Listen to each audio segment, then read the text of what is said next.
Soyez les bienvenus sur le plateau télé des JFR 2018, les journées francophones de radiologie.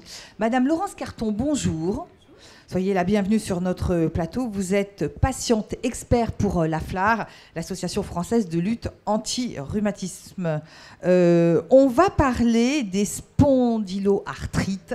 Vous sortez effectivement d'un atelier.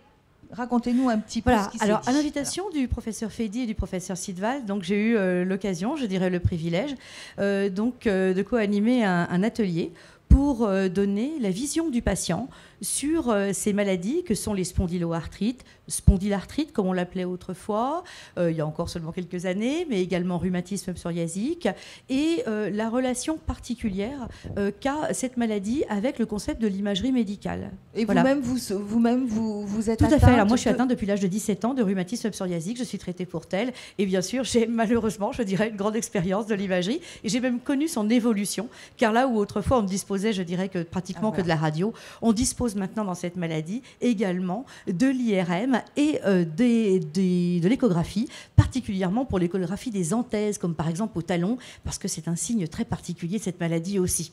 Alors, parlez-nous de l'importance de l'imagerie et de l'IRM dans le diagnostic de ces maladies. Voilà.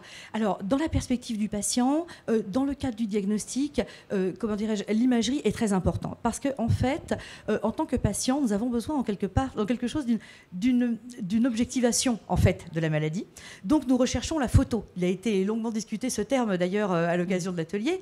Recherche quelquefois difficile, parce qu'en début de maladie, eh bien, la radio classique, alors, bien souvent, c'est le bassin, dans cette région qu'on appelle les sacro-iliaques, la jonction entre les ailes du bassin et la colonne vertébrale, qui sont le point sur lequel se focalise, je dirais, le signe distinctif de nos maladies, qui peuvent toucher l'ensemble du squelette, les anthèses, etc. etc.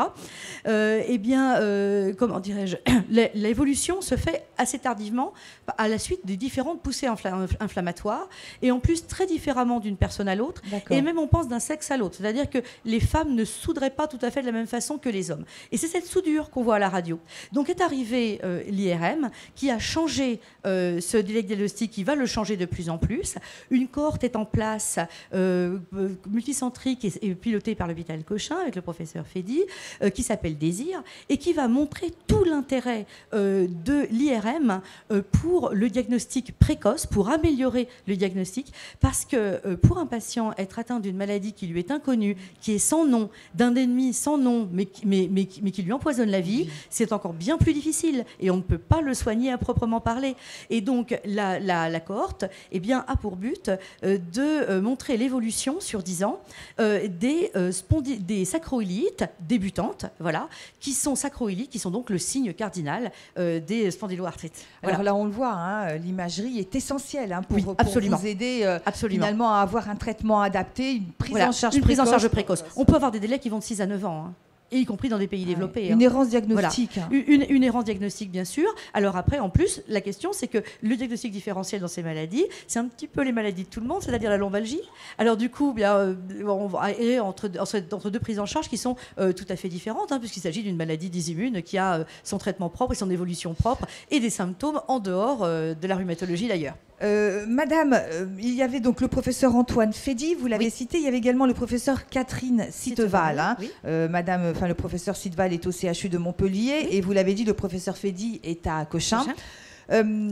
Cette prise en charge, au jour d'aujourd'hui, qu'est-ce qui reste encore à faire pour vous? Alors, il reste, je dirais, à codifier déjà la prise en charge. Alors, la recherche, les cohortes vraiment, vont l'aider pour dire qu'est-ce qui est utile quand, véritablement, au plan du diagnostic, que le patient soit dans une sorte de sécurité de parcours. On parle de plus en plus maintenant de parcours de soins. C'est aussi une question d'efficience de soins, de ne pas faire des examens qui s'accumulent pour rien, etc.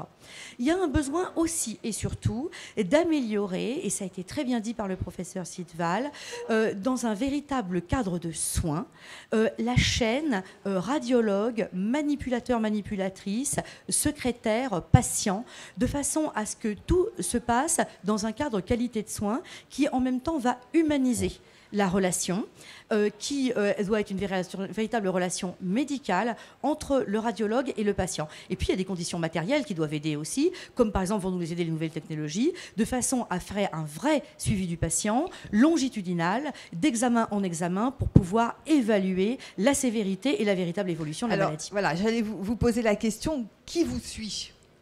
Votre médecin spécialiste, et vous allez, vous, aussi à l'hôpital, comment ça se passe? C'est-à-dire que le médecin de la spondyloarthrite est bien sûr le rhumatologue, qui est le médecin des maladies des os, des articulations et des muscles, et bien sûr pour nous aussi les tendons et les anthèses. Voilà. Donc, bien entendu. Et puis, je dirais que le patient, la plupart du temps, choisit de lui-même, en fait, son centre de radiologie, parce que la plupart du temps, c'est une maladie qui peut être soignée, en circuit de ville, fort heureusement. Donc va avoir des examens dont il ne connaît pas forcément la finalité, dont il ne connaît pas non plus les limites. Il peut avoir une impression, d'un examen négatif, alors qu'en fait, comme nous l'avons vu, en début d'évolution, bien sûr, la radio est négative, et c'est tout à fait normal. Voilà.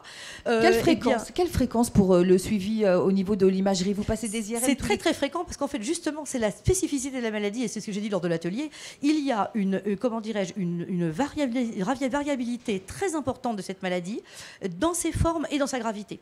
Donc, il y a des personnes qui évoluent avec des poussées de loin en loin, on va dire une fois par an, etc., et qui en plus vont avoir des traces squelettiques qui vont être assez faibles, quelquefois même un impact assez faible de la maladie, et puis des personnes au contraire qui vont avoir une maladie qui est quasiment constamment active, qui par exemple va être l'objet de traitements maintenant avec des nouveaux traitements de la rhumatologie comme les biothérapies, et qui vont avoir besoin d'examens réguliers. N'oublions pas non plus les comorbidités dans ce type de rhumatisme inflammatoire, c'est-à-dire que ce sont des maladies qui exposent à l'ostéoporose.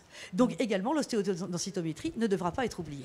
En tout cas, quand on vous entend, on a vraiment le sentiment que l'atelier a été extrêmement positif, que vous avez été écouté, entendu, qu'il y a une vraie relation avec les médecins. Cet atelier montre les prémices de tout l'intérêt de la coopération entre la Société française de radiologie et une association de patients et de santé comme la FLAR, dans des sujets comme la formation croisée, c'est ce que nous faisions aujourd'hui, c'est-à-dire qu'un patient va donner le point de vue, la perspective du patient à des soignants. Il faudrait également que nous ayons plus de contact avec la formation première en manipulation et en radiologie. Nous le faisons déjà en pharmacie, en médecine générale, etc. Donc nous sommes habitués à cela. Nous nous occupons également d'éducation thérapeutique. Nous avons aussi et surtout beaucoup à faire pour humaniser, encore une fois, tout rendez-vous du patient, avec l'imagerie médicale, pour, presque la remédicaliser dans un sens noble du terme, et tout faire pour l'information et les droits du patient. Mais écoutez, en tout cas, madame, merci d'être venue sur notre plateau. Je vous en prie. On vous souhaite une bonne continuation. Merci, madame.